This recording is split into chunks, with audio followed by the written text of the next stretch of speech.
Hi aspirants, ఈరోజు topic వచ్చేసి Telugu methodology bits అండి. సో ఇవన్నీ కూడా పేపర్ 2 మెథడాలజీ బిట్స్. పేపర్ 1కి యూజ్ అంటే డెఫినెట్గా పేపర్ 1కి కూడా యూజ్ అవుతాయి, ఎందుకంటే సేమ్ సిలబస్ ఉంటుంది కాబట్టి. అందుకే నేను థంబ్నెయిల్లో కూడా మెన్షన్ చేస్తున్నాను పేపర్ 1 పేపర్ 2 అని. సో కంపల్సరీగా వీడియోస్ యూజ్ చేసుకోండి. సో వీడియో మీకు ఇన్ఫర్మేటివ్గా అనిపిస్తే కంపల్సరీ ఒక లైక్ చేయండి, అండ్ కుదిరితే హై పాయింట్స్ కూడా డెఫినెట్గా ఇవ్వడానికి ట్రై చేయండి. సో టెలిగ్రామ్ ఛానల్ కూడా ఉంది, ఇంకెవరైనా యాడ్ అవ్వని వారు ఉంటే డెఫినెట్గా యాడ్ అవ్వండి. సో ఫస్ట్ బిట్ చూడండి, నేర్చిన విషయానికి తగిన సొంత ఉదాహరణలు ఇవ్వగలగడం అనే స్పష్టీకరణ ఈ మాతృభాష బోధనా లక్ష్యంకు చెందింది. ఓకే, లక్ష్యాలు స్పష్టీకరణలు అనే టాపిక్ నుండి పడింది. దీని నుండి బిట్టు లేకుండా మ్యాక్సిమం క్వశ్చన్ పేపర్ అనేది ఫ్రేమ్ అవ్వదండి. ఓకే, నా ఛానల్లో నేను క్లారిటీగా చెప్పాను దీని గురించి. ఎవరైనా చూడకపోతే కంపల్సరీ ఒకసారి ఆ వీడియో చూడండి. షార్ట్ కట్స్ కూడా చెప్పాను నేను. నేర్పిన విషయానికి తగిన సొంత ఉదాహరణలు ఇవ్వడం. చూడండి, సొంతంగా ఒక టాపిక్కి సంబంధించి ఉదాహరణ ఇస్తున్నాడు అంటే కంపల్సరిగా అక్కడ బోధన అనేది అవసరమైంది కదండి. ఓకే, అంటే లెర్నింగ్ అనేది నేర్చుకున్నాడు, బోధన అనేది అవసరం అవుతుంది. సో ఇలా బోధన అవసరం అయ్యింది అంటే అది అవగాహన అని చెప్పాను. ఓకే, సో ఇలా పదాలకు వాక్యాలకు అర్థాలు చెప్తున్నాడు అంటే అక్కడ బోధన అనేది అవసరం. సో అది అవగాహనే అవుతుంది. అదేవిధంగా ఏదైనా ఒక శీర్షికను సూచిస్తున్నాడు, శీర్షికను సూచించిన కంపల్సరీ ఫస్ట్ దాని గురించి ఎంతో కొంత తెలుసుకుంటాడు, దాన్ని ఎక్కువ చేసి చెప్తాడు. సో అక్కడ కూడా అవగాహనే అవుతుంది. అండ్ పోలికలు భేదాలు తెలపడం కావచ్చు, ఏదైనా ఒక విషయం గురించి వర్ణించడం కావచ్చు, ఏదైనా ఒక విషయాన్ని వివరించడం కావచ్చు, ఏదైనా ఒక విషయానికి ఉదాహరణలు ఇవ్వడం కావచ్చు, ఇదంతా కూడా అవగాహనే అవుతుంది. నేను ఆల్రెడీ క్లారిటీగా చెప్పాను, నేను ప్రీవియస్ వీడియోలో కూడా ఎక్స్ప్లెనేషన్ ఇచ్చాను. నెక్స్ట్, రసానుభూతి అవుతుందా? అవ్వదు. రసానుభూతి అంటే ఏంది? ఒక అనుభూతి అంటే అది ఒక భావావేశ రంగానికి సంబంధించింది అయి ఉండాలి. అంటే హృదయానికి సంబంధించిన భావనలు అనేవి మన క్వశ్చన్లో కనబడాలి. అంటే ఇప్పుడు ఒక అలంకారాల యొక్క విశిష్టతను తెలుసుకుంటున్నాడు. సో అలంకారాల విశిష్టతను తెలుసుకోవాలి అంటే కంపల్సరీగా దాని పట్ల అతనికి ఎంతో కొంత ఒక మంచి ఒపీనియన్ అనేది కలగాలి. సో అలా కలిగితేనే అతను నేర్చుకుంటాడు. సో ఇది రసానుభూతి కిందకి వెళ్ళిపోతుంది. ఓకే, అంటే ఏదైనా ఒక పనిలో మనస్ఫూర్తిగా నిమగ్నం అయ్యేటట్టుగా ఉండాలి. అలా మన క్వశ్చన్ కనబడితే అది రసానుభూతి అవుతుంది. నెక్స్ట్, మనోవైఖరి అవుతుందా? కాదు కదండి. వైఖరులు అంటే ఏంది? ఏదైనా ఒక వస్తువు పట్ల కానీ ఏదైనా ఒక విషయం పట్ల కానీ ఒక వ్యక్తి ఏర్పరచుకునే ఒక అభిప్రాయం ఉంటుంది కదా, దాన్నే వైఖరి అంటారు. ఓకే, అంటే ఇప్పుడు ఒక వ్యక్తి పట్ల గౌరవభావంతో ఉన్నాడు అంటే అది అతని యొక్క వైఖరి, అతను ఆ వ్యక్తి పట్ల ఏర్పరచుకున్న వైఖరి అది. నెక్స్ట్, మూఢాచారాలను నమ్మట్లేదు. సో అది అతని యొక్క వైఖరి, దాని పట్ల ఏర్పరచుకున్న ఒక వైఖరే కదా అది. సో అలా అన్నట్టు. నెక్స్ట్, ఇతర భాషలన్నింటినీ సమానంగా చూస్తున్నాడు, అతను భాషల పట్ల ఏర్పరచుకున్న ఒక వైఖరి అది. సో అలా మన క్వశ్చన్ కనబడితే అది మనోవైఖరి. సంస్కృతి సాంప్రదాయాలు అవుతుందా? అవ్వదు కదా. అంటే సంస్కృతికి సంబంధించిన సాంస్కృతిక కార్యక్రమాలకు సంబంధించిన క్వశ్చన్ ఏదైనా కనబడితే అది సంస్కృతి సాంప్రదాయాల కింద పెట్టేయాలి. ఓకే, జస్ట్ ఈ పాయింట్స్ అనేవి మనకు క్లారిటీ ఉంటే ఎలాంటి బిట్ వచ్చినా ఈజీగా ఆన్సర్ చేయొచ్చు. Is it clear? Next bit చూడండి, అన అనే అక్షరం ఏమవుతుంది? ఓకే, అల్ప ప్రాణాల మహాప్రాణాల ఏమవుతాయి అని చెప్పేసి క్వశ్చన్ అడిగాడు. ఓకే, దాంట్లో శ్వాసాత్మకం అవుతుందా, నాదాత్మకం అవుతుందా, మూర్ధన్యమా, దంత్యమా, అనునాసికమా, తాళవ్యమా అని అడుగుతున్నాడు. సో నేను టెట్ ఎగ్జామ్ అయిపోయాక దీని గురించి ఒక క్లారిటీ వీడియో చేస్తాను, అసలు మళ్ళీ డౌట్ లేకుండా. సో దీని గురించి ఆల్రెడీ నేను ప్రీవియస్ వీడియోలో ఎక్స్ప్లెనేషన్ ఇచ్చాను. సో ఇప్పుడు మళ్ళీ మీకోసం ఒకసారి ఆ వీడియో చూపిస్తాను, అండ్ అక్కడ దాన్ని స్క్రీన్ షాట్ తీసి పెట్టుకోండి. ఇప్పుడు అడిగింది అన అనే అక్షరం కదా, ఒక్కసారి చూడండి. ఇది మీకు ఆల్రెడీ నేను ఇదివరకు ప్రీవియస్ వీడియోలో క్వశ్చన్ వచ్చిన ప్రతిసారి దీన్ని చూపిస్తున్నాను. సో ఇక్కడ మనకందరికీ తెలుసు అల్ప ప్రాణాలు ఉంటాయి, మహాప్రాణాలు ఉంటాయి. సో ఈ కచటతప గజడదబ వీటిని అల్ప ప్రాణాలు అంటారు. నెక్స్ట్ కచటతప, నెక్స్ట్ గజడదబ ఒత్తి పలుకుతున్నాం కదా, వీటిని మహాప్రాణాలు అంటారు. ఇన్యా, ఇని, అన, నా, మా అనేవి అనునాసికాలు. అడిగింది అనానే కదా, సో ఇవి అనునాసికాలు అవుతాయండి. ఓకే, దీని తర్వాత ఏమడిగిండు? ఇందులో శ్వాసాలేంటి, నాదాలేంటి అని అడిగాడు, అంతే కదా. ఒక్కసారి దీనికి షార్ట్కట్ గుర్తుపెట్టుకోండి. చూడండి, ఇప్పుడు ఖ గ ఇని కదా. సో ఇలా చూసుకుంటే కచడతప గజడదబ అని ఉంటాయి కదా. సో చూడండి, ఫస్ట్ కచటతప ఉన్నాయి కదా, సో వీటిని ఏమంటారు అంటే శ్వాసాలు అంటారండి. ఓకే, ఫస్ట్ కచటతపాని శ్వాసాలు అంటారు. ఓకే, నెక్స్ట్ కచటతప అని ఉన్నాయి కదా, అంటే ఒత్తి పలుకుతున్నాం, వీటిని ఏమంటారు అంటే వీటిని కూడా శ్వాసాలే అంటారు. ఓకే, ఫస్ట్ కచటతపాని, సెకండ్ కచటతపాని శ్వాసాలు అంటారు. మిగిలిన మూడండి, ఈ గజడదబ, ఈ గజడదబ, ఇన్యా, ఇని, అనా, నా, మా ఉన్నాయి కదా, ఈ మూడింటిని నాదాలు అంటారు. ఓకే, బ్లైండ్గా గుర్తుపెట్టుకోండి, కచటతప అండ్ కచటతప. ఓకే, ఈ రెండు కచటతపాలని శ్వాసాలు అంటారు. ఓకే, అంటే ఇవి రెండు లేకుండా మనం శ్వాసించలేము కాబట్టి ఈ కచటతప, కచటతప ఈ రెండింటిని శ్వాసాలు అంటారు. మిగిలిన మూడు కూడా, అంటే మిగిలిన 3 లైన్స్ కూడా నాదాల కిందికి వెళ్ళిపోతాయి. ఓకే, ఇందులో మనకు అడిగింది ఏంటి, అన. అన అనేది చూడండి అనునాసికం కిందికి వస్తుంది అండ్ ఇది నాదాలు అనేది అవుతుంది. ఓకే, మళ్ళీ దీంట్లో ఉంటాయి కంఠ్యమా, తాళవ్యమా, మూర్ధన్యమా, ఓష్ట్యమా, దంత్యమా అని ఉంటాయి. ఓకే, సో దాని గురించి మళ్ళీ సపరేట్గా వీడియో చేస్తాను.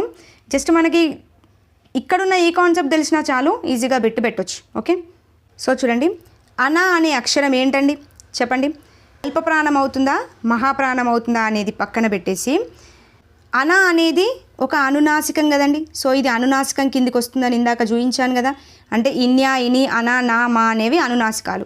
సో ఫస్ట్ దాంట్లో మూర్ధన్యం ఉంది కాదు, సెకండ్లో దంత్యం ఉంది కాదు, నెక్స్ట్ అనునాసికం. ఎస్, అన అనేది ఎగ్జాక్ట్లీగా అనునాసికం అవుతుంది. ఓకే, మళ్ళీ ఏం చెప్పాను, అన అనేది శ్వాసాత్మకమా లేదంటే నాదాత్మకమా చెప్పండి.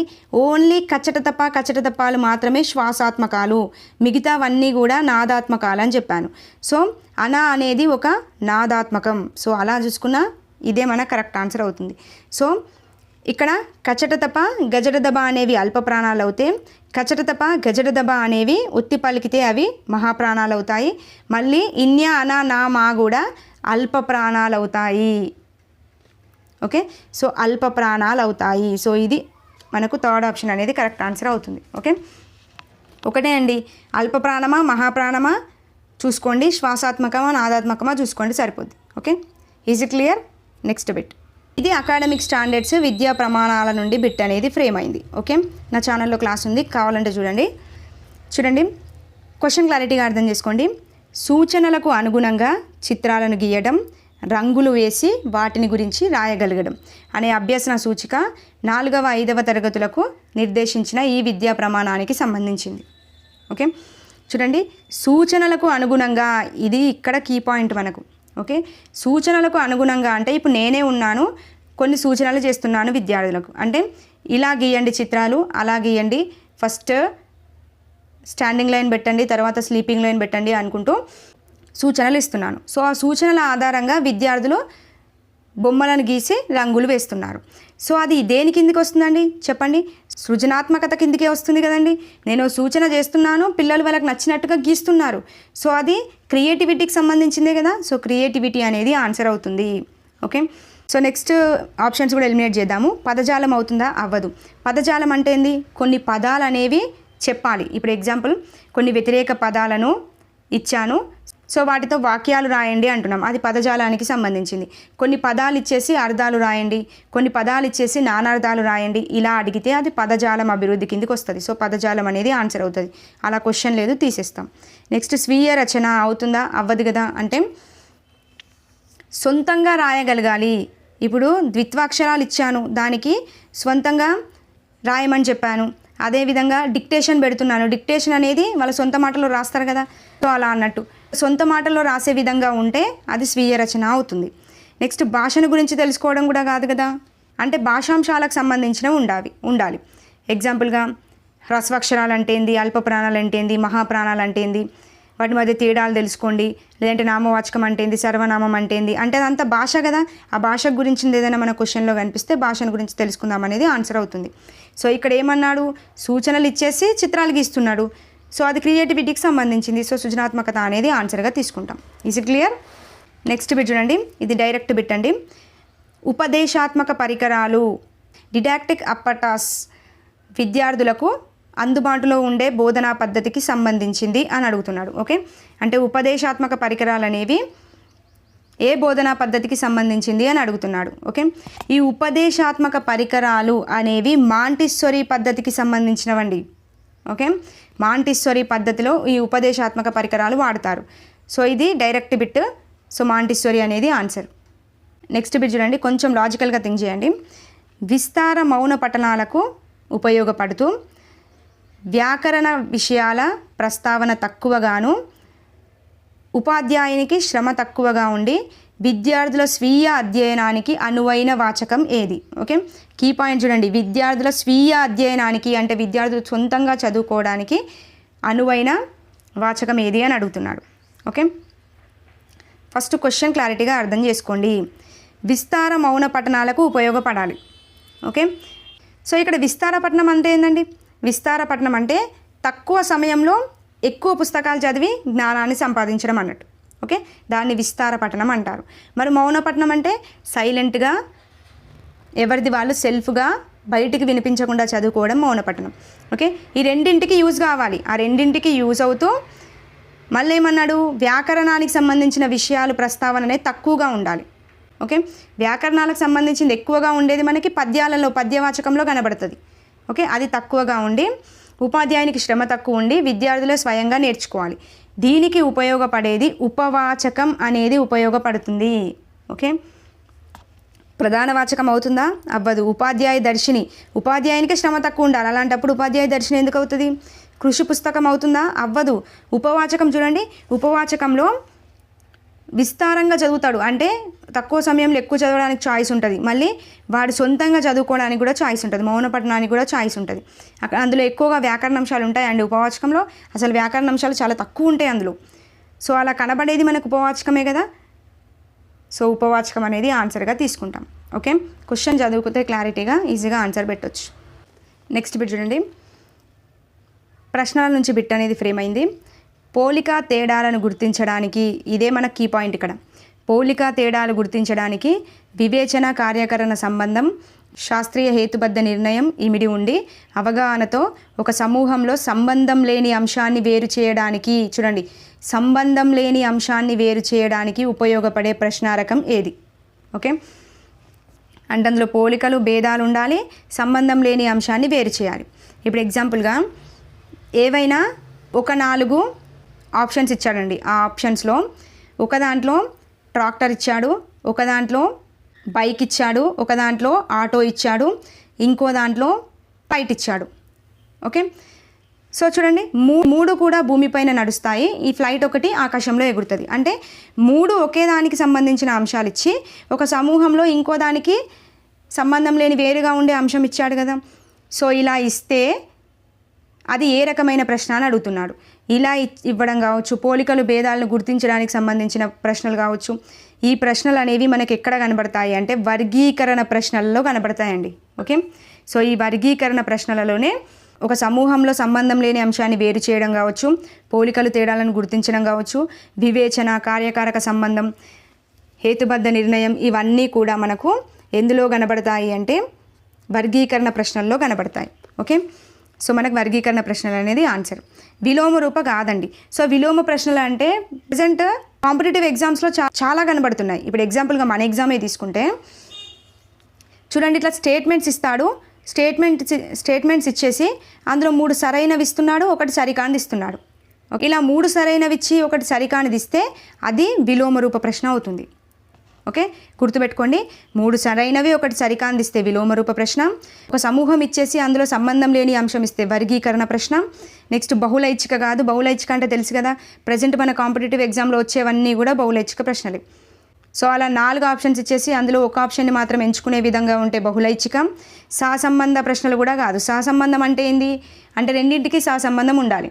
ఎగ్జాంపుల్గా రైతు అని ఇస్తాడు. రైతు అని ఇచ్చేసి రైతు దేనికి సంబంధించిన వాడండి? పొలంకి సంబంధించిన వాడు. సో పొలం అని ఇస్తారు. సో ఇలా ఇస్తే అది సహసంబంధ ప్రశ్న అని చెప్పాలి. ఓకే, ఇది బిట్కి ఆన్సర్. చాలా important, number of times frame అవుతున్నాయి, చూసుకోండి. నెక్స్ట్ బిట్ చూడండి, ఇందాక ఎక్స్ప్లెనేషన్ ఇచ్చాను కదా, అదే టైప్ ఆఫ్ క్వశ్చను. సో ఇప్పుడు మీరు ఈజీగా ఆన్సర్ చేస్తారని అనుకుంటున్నాను. చూడండి, క ట ద త అని ఇచ్చాడు. సో అవి ఏమవుతాయి? అల్ప ప్రాణాలు. శ్వాసాత్మకం అవుతుందా, కంఠ్యం అవుతుందా, మూర్ధన్యం అవుతుందా అని అడిగాడు. సో చూడండి, నేను ఆల్రెడీ చెప్పాను, కచట తప అనేవి అల్ప ప్రాణాలు అవుతాయి. ఓకే, కచట తప, నెక్స్ట్ సెకండ్ క, గ, నెక్స్ట్ గ, ఇన్యా అని చెప్పాను. ఓకే, సో ఈ కచట తప, ఈ గజడ దబ అనేవి మనకు అల్ప ప్రాణాలు అవుతాయి. నెక్స్ట్ ఈ కచట తప, ఈ గజడ దబ అంటే ఒత్తి పలికితే అవి మహాప్రాణాలు అవుతాయని చెప్పాను. నెక్స్ట్ ఈ కచట తప, ఈ కచట తప ఈ రెండు మాత్రమే శ్వాసాలు అవుతాయి, మిగతావన్నీ కూడా నాదాలు అవుతాయి అని చెప్పాను. ఓకే, ఆల్రెడీ ఎక్స్ప్లెనేషన్ ఇచ్చాను కాబట్టి మళ్ళీ చూపించట్లేదు. సో చూడండి, ఫస్ట్ క, క అనేది ఏంటి? మనకు అల్ప ప్రాణం అవుతుంది. సో అన్నింట్లో అల్ప ప్రాణం ఉంది. ఓకే, నెక్స్ట్ అదే క అనేది శ్వాసం అవుతుందా, నాదం అవుతుందా చెప్పండి. చూడండి, ఈ కచట తప, ఈ కచట తప ఈ రెండు కూడా శ్వాసాలే కదా. సో శ్వాసాత్మకం. సో చూడండి, అల్ప ప్రాణం అవుతుంది, శ్వాసాత్మకం. సో అన్నింటిలో మూడింటిలో ఆప్షన్లో ఉంది, ఫోర్త్ వన్లో లేదు. నెక్స్ట్ ఇది దంత్యం అవుతుందా, కంఠ్యం అవుతుందా, మూర్ధన్యం అవుతుందా, దంత్యం అవుతుందా అని అడుగుతున్నాడు. సో ఇవన్నీ కూడా అండి క, ఖ, గ, ఘ, ఇన్య అంటున్నాం. ఇవన్నీ కూడా మనం కంఠం నుండి పలుకుతాము. ఓకే, కంఠం నుండి పలుకుతాము కాబట్టి ఈ క అనేది అల్ప ప్రాణం అవుతుంది, శ్వాసాత్మకం అవుతుంది, అండ్ కంఠం నుండి పలుకుతున్నాం. చూడండి, పలకండి ఒకసారి. క ఏమంటున్నాం? కంఠం నుండి పలుకుతున్నాం. సో ఇది కంఠ్యం అవుతుంది. సో ఆప్షన్ ఏ అనేది 2. సో ఎందులో ఉంది? 2. ఓన్లీ 1 ఆప్షన్లోనే ఉంది. సో ఇదే మన కరెక్ట్ ఆన్సర్. ఓకే, మిగతావి కూడా చూద్దాము. నెక్స్ట్ ట, ట అనేది చూడండి, కచట తప అనేది అల్ప ప్రాణమే కదా. సో అల్ప ప్రాణమే అవుతుంది. నెక్స్ట్ ట అనేది చూడండి, కచట తప అనేది శ్వాసమే కదా. సో శ్వాసాత్మకమే అవుతుంది. మరి ఇది ఏమవుతుంది? చూడండి, పలకండి ఒకసారి. ట, ట, ట అంటున్నాం. ట అనేది ఏ విధంగా పలుకుతున్నాము? మన నాలుక అనేది నోట్లో ఉన్న పై భాగంని టచ్ అవుతుంది. ఒకసారి పలకండి. ట, చూడండి, నోట్లో ఉన్న పై భాగాన్ని టచ్ అవుతుంది నాలుక అనేది. సో ఇది ఏమవుతుంది? నాలుక అనేది పై భాగాన్ని టచ్ అవుతుంది కాబట్టి ఇది మూర్ధన్యం అవుతుంది. నోటి పై భాగం నుండి పుడుతుంది కాబట్టి ఇది మూర్ధన్యం అవుతుంది. సో బి అనేది టాకి కరెక్ట్ ఆన్సర్ అవుతుంది. ఓకే, నెక్స్ట్ ద, చూడండి, గజడ దబ, గజడ దబ కిందికి వచ్చింది. సో గజడ దబ అనేది నాదాలు కదా. సో ఎక్కడుంది? అల్ప ప్రాణం అవుతుంది అండ్ నాదాత్మకం అవుతుంది. సో దాని పలకండి. ద, ద అంటున్నాం. సో ద అంటున్నాము అంటే మన నాలుక అనేది మన పళ్ళకి టచ్ అవుతుంది. ఒకసారి పలకండి. ద, టచ్ అయింది కదా. సో నాలుక అనేది పళ్ళకి టచ్ అవుతుంది కాబట్టి అది దంత్యాలు అవుతుంది. ఓకే, దంతాలతో పలుకుతున్నాం కాబట్టి దంత్యాలు. సో ఫోర్త్ వన్ అనేది కరెక్ట్ అవుతుంది. నెక్స్ట్ త, త అనేది కూడా చూడండి, త అని పలుకుతున్నామంటే అది కూడా దంతాలను టచ్ అవుతుంది. సో త అనేది అల్ప ప్రాణం, శ్వాసాత్మకం, దంత్యం అవుతుంది. ఓకే, సో ఏం లేదండి, ఇలా ఒక ధ్వని ఇచ్చాడు అంటే అది దేని నుండి పుడుతుంది అంటే ఫస్ట్ మీరు ఒకసారి ఆ పదాన్ని పలకండి. పలికితే మన నాలుక ఎక్కడైతే టచ్ అవుతుందో అక్కడ నుండే మనకి ధ్వని అనేది పుడుతుంది. దాన్ని బట్టి ఆన్సర్ పెట్టండి. ఓకే, ఇప్పుడు క ఎక్కడ టచ్ అవ్వట్లేదు, కంఠం నుండి పలుకుతున్నాం. నెక్స్ట్ ట, ట అనేది పలుకుతున్నామంటే నాలుక నోటి పై భాగాన్ని టచ్ అవుతుంది. సో మూర్ధన్యం. నెక్స్ట్ ద అని పలుకుతున్నాం. సో దంతాలకు టచ్ అవుతుంది. సో ద, దంత్యం. నెక్స్ట్ త, ఇది కూడా దంత్యాలకు టచ్ అవుతుంది కాబట్టి దంత్యం. ఓకే, ఇలా ఈజీగా పెట్టేయచ్చండి. దీని గురించి ఎక్కువ థింక్ చేయాల్సిన అవసరం ఏమీ లేదు. Is it clear? Next bit చూడండి, ఒక నిర్దిష్ట కాలానికి సంబంధించిన భాషా స్వరూప స్వభావాలను వర్ణించి వివరించి తెలియజేసేది. ఈజీగా పెట్టొచ్చండి. ఓకే, చూడండి, ఇప్పుడు చారిత్రక వ్యాకరణం అంటే ఏంది అంటే ఒక హిస్టరీని తెలపాలి. అది ఏ విధంగా అంటే ఇది భాషకు సంబంధించింది కదా. సో ఒక భాషలో వచ్చిన వివిధ కాలాల్లో వచ్చిన మార్పులను తెలపడానికి, అంటే ఒక భాషలో ఒక కాలక్రమంలో వచ్చిన మార్పులను తెలపడానికి యూజ్ అయ్యేది ఏంది అంటే చారిత్రక వ్యాకరణం అనేది యూజ్ అవుతుంది. అంటే ఒక భాషలో వచ్చిన వివిధ కాలాల్లో జరిగే మార్పులను తెలిపేది. నెక్స్ట్ తులనాత్మక వ్యాకరణం అంటే ఏంటంటే ఒక భాషా కుటుంబంలో వివిధ భాషల గురించి కావచ్చు, లేదంటే వేరువేరు భాషా కుటుంబాలలో వేరువేరు భాషలకు చెందిన భాషలను, అంటే వేరువేరు కుటుంబాలకు చెందిన భాషలను పోలుస్తూ అధ్యయనం చేయడం. ఓకే, ఒక భాషా కుటుంబంలో వివిధ భాషల గురించి కానీ, వేరువేరు భాషా కుటుంబాల్లో వేరువేరు భాషల గురించి కానీ పోలుస్తూ చెప్పడం. ఇలా పోలుస్తూ చెప్తే దాన్ని తులనాత్మక వ్యాకరణం అంటారు. ఓకే, వర్ణనాత్మక వ్యాకరణం అంటే ఏంటంటే ఒక నిర్దిష్ట కాలాన్ని తీసుకుంటారండి. ఒక నిర్దిష్ట కాలాన్ని తీసుకొని అక్కడ ఉన్న భాషా స్వరూపాలను స్వభావాన్ని వివరించి వర్ణించి చెబితే అది వర్ణనాత్మక వ్యాకరణం. అంటే వివరంగా చెప్పడం. చూడండి, వర్ణించడం, వర్ణించి వివరంగా చెప్తే వర్ణనాత్మక వ్యాకరణం. ప్రాయోగిక వ్యాకరణం అనేది ఇది ప్రాథమిక దశకు సంబంధించింది అయి ఉంటుందండి. అంటే వ్యాకరణ నియమాలను బోధించడానికి, అభ్యసనం చేయడానికి యూజ్ అవుతుంది. ఓకే, సో క్వశ్చన్ ఏం అడిగాడు చూడండి, ఒక నిర్దిష్ట కాలానికి సంబంధించిన భాషా స్వరూప భావాలను వర్ణించి వివరించి తెలపాలి. ఒక నిర్దిష్ట కాలం ఉండాలి, భాషా స్వరూప భావాలను వర్ణించి వివరించి తెలిపేది. అంటే వర్ణిస్తున్నాము, సో అది వర్ణనాత్మక వ్యాకరణమే అవుతుంది. Okay, clear. చారిత్రక కాదు కదా. చారిత్రక అంటే ఒకే భాషలో వివిధ కాలక్రమంలో వచ్చిన మార్పులని క్వశ్చన్ ఉండాలి. లేదు, తీసేస్తాం. తులనాత్మక కాదు. తులనాత్మక అంటే ఒక భాషా కుటుంబంలో వివిధ భాషల గురించి కావచ్చు, వేరు భాషా కుటుంబాల్లో వివిధ భాషల గురించి కావచ్చు, పోలుస్తూ తెలిపే విధంగా ఉండాలి. అలా లేదు కదా, సో అది తీసేస్తాం. ప్రాయోగిక వ్యాకరణం అయితే కాదు. ఓకే, వివరంగా వర్ణించి చెప్తున్నాం, సో వర్ణనాత్మక వ్యాకరణం అనేది answer. Clear, right. Next bit చూడండి, ప్రథమ భాషా వాచక బాహ్య లక్షణాలు ఏంటి? ఓకే, ప్రథమ భాష అంటే ఇప్పుడు తెలుగునే బోధిస్తున్నాం. ఆ భాషా వాచకం యొక్క బాహ్య లక్షణాలు అంటే బాహ్యంగా కనబడే లక్షణాలు ఏంటి అని అడుగుతున్నాడు. ఓకే, చూడండి, ముఖ చిత్రం అంటే ఆ టెక్స్ట్ బుక్ యొక్క ముఖ చిత్రం అనేది కంపల్సరిగా దాని యొక్క బాహ్య లక్షణమే అవుతుంది. అందులో ఉండే ముద్రణ కూడా బాహ్య లక్షణమే. అందులో ఉండే అక్షరాల యొక్క పరిమాణం కూడా బాహ్య లక్షణమే. చిత్రాలు కూడా బాహ్య లక్షణమే. సో ఇది మన కరెక్ట్ ఆన్సర్. ఓకే, కాగితం తీసుకుంటాం బట్ రేట్ తీసుకోం కదా, తీసేస్తాం. విరామ చిహ్నాలు, శైలి ఇదంతా కూడా మనము అంతరంగా కనిపిస్తాయి, ఇవి బాహ్యంగా కనిపించవు కదా, తీసేస్తాం. నెక్స్ట్ రసవత్తరమైన కథలంట, చిత్రాలు, శైలి, పరిమాణం ఇది కూడా తీసుకోం. ఓకే, సో ముఖ చిత్రాన్ని ముద్రణ ఏంది, పరిమాణం ఏంది అంటే అక్షరాల పరిమాణం ఏంది, చిత్రాలు ఏంటి, ఇవన్నీ కూడా ప్రథమ భాషా వాచక బాహ్య లక్షణాలుగా తీసుకుంటామండి. ఓకే, నెక్స్ట్ బిట్ చూడండి, ఇది చాలా ఇంపార్టెంట్, సిసియు నుండి పడింది. ఒక మంచి ప్రశ్నాపత్రం యొక్క లక్షణాలు ఏంటి? ఓకే, మనకు మ్యాథ్స్ మెథడాలజీలో ఉంటుంది, సైన్స్లో ఉంటుంది, సోషల్లో ఉంటుంది, తెలుగులో కూడా ఉంటుంది, ఇంగ్లీష్లో కూడా ఉంటుంది. ఒక్కటి ప్రిపేర్ అవుతే చాలండి, ప్రతి దానికి యూజ్ అవుతుంది. ఓకే, సో మంచి ప్రశ్నాపత్రం యొక్క లక్షణం అనేది ఏ విధంగా ఉండాలి చూడండి. ఒక మంచి ప్రశ్నాపత్రానికి ఉండాల్సిన లక్షణాలు ఏంటండి చెప్పండి. ఒక మంచి ప్రశ్నాపత్రానికి కంపల్సరిగా సప్రమాణత అనేది ఉండాలి. సప్రమాణత అంటే ఏంది అంటే మనం ఒక ఎగ్జామ్ని ఏ లక్ష్యం నెరవేరాలని పెడుతున్నామో ఆ లక్ష్యం అనేది నెరవేరితే దానికి అంటే ఆ ప్రశ్నాపత్రానికి సప్రమాణత ఉంది అని అంటాం. ఓకే, నేను విషయావగాహనని పిల్లవాళ్ళలో పెంపొందించాలనుకున్నాను, దాని గురించి ఎగ్జామ్ పెట్టాను. సో ఆ ఎగ్జామ్ పెట్టినప్పుడు ఆ విషయావగాహన లక్ష్యం అనేది నెరవేరితే ఆ ప్రశ్నాపత్రానికి సప్రమాణత ఉంది అని అంటాం. ఓకే, నెక్స్ట్ ఏంది, ఆ ప్రశ్నాపత్రానికి విశ్వసనీయత అనేది ఉండాలి. విశ్వసనీయత అంటే ఏంటండి, ఒక ప్రశ్నాపత్రాన్ని విద్యార్థి ఎన్నిసార్లు రాసినా కానీ ఒకే విధమైన మార్కులు రావాలి. అలా వస్తే ఆ ప్రశ్నాపత్రానికి విశ్వసనీయత ఉంది అని చెప్తాం.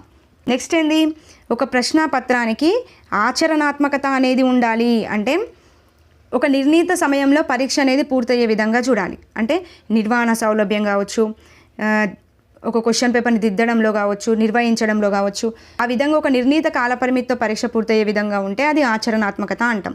సో ఇది కూడా ప్రశ్నాపత్రానికి ఉండాలి. నెక్స్ట్ ఏంది, వస్తునిష్టత లేదా విషయనిష్టత లేదా లక్ష్యాత్మకత అంటారండి. సో ఈ వస్తునిష్టత అంటే ఏంటంటే అంటే ఒక విద్యార్థి రాసిన ప్రశ్నాపత్రాన్ని ఎంతమంది ఉపాధ్యాయులు దిద్దినా కానీ ఒకే విధమైన మార్కులు వస్తే దానికి వస్తునిష్టత అనేది ఉంది అని చెప్తాం. ఓకే, ఇది. నెక్స్ట్ వ్యాపకత అంటే ఒకే పాఠం నుంచి కాదు మిగిలిన అన్ని పాఠ్యాంశాలకు కూడా ప్రాధాన్యతనిచ్చి ఇచ్చే విధంగా క్వశ్చన్ పేపర్ ఉంటే దానికి వ్యాపకత అనేది ఉంది అని చెప్తాం. ఓకే, ఈ విధంగా మనకు ప్రశ్నాపత్రానికి లక్షణాలు అనేవి ఉంటాయి. సో చూడండి, విశ్వసనీయత ఫస్ట్ ఆప్షన్ కరెక్టే ఉంటుంది, కానీ వ్యాఖ్యానుకూలత అంట ఉంటుందా అండి? పోనీ వ్యక్తినిష్టత ఉంటుందా? వ్యక్తినిష్టత అసలు ఉండనే ఉండదు. సో ఇది తీసేస్తాం. నెక్స్ట్ వ్యాపకత ఉంటుంది, వ్యక్తినిష్టత ఉండదు. విశ్వసనీయత ఎస్ ఉంటుంది, ఎగ్జాక్ట్లీ. ప్రామాణికత అంటే సప్రమాణతనే ప్రామాణికత అంటారు. ఓకే, నెక్స్ట్ వస్తునిష్టత ఉంటుంది. ఔపయోగికత అంటే ఏంటంటే ఆచరణాత్మకత, దీన్నే ఔపయోగికత అంటారు. సో ఇది మన కరెక్ట్ ఆన్సర్ అవుతుంది. ఓకే, వస్తునిష్టత ఉంటుంది, ఔపయోగికత ఉంటుంది, బట్ ప్రశ్నాత్మకత ఉండదు కదా, సో తీసేస్తాం. ఓకే, ఇదండి టోటల్గా తెలుగు మెథడాలజీ పేపరు. వీడియో మీకు యూస్ఫుల్గా అనిపిస్తే తప్పకుండా ఒక లైక్ చేయండి. అండ్ నెక్స్ట్ వీడియోలో మళ్ళీ కలుద్దాం. థ్యాంక్ యూ అండి. Thank you for watching.